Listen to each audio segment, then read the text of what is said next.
Shoutout brum brum sa inyo mga ka-inspirasyon. Eto, madaling araw, bumiyahe po tayo at napadaan tayo dito sa Shell C6 dito sa Taytay na po ito. At busy ang lahat, halos lahat ay merong may naasikaso.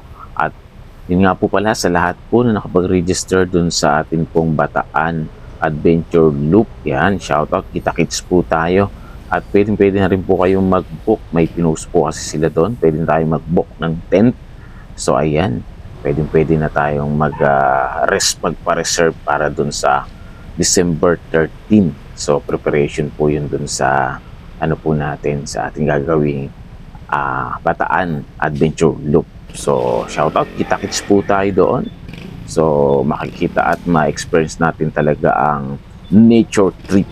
Napakaganda po dyan sa KDR Adventure Camp. Kaya talagang samantalahin na po natin. Maraming salamat. God bless.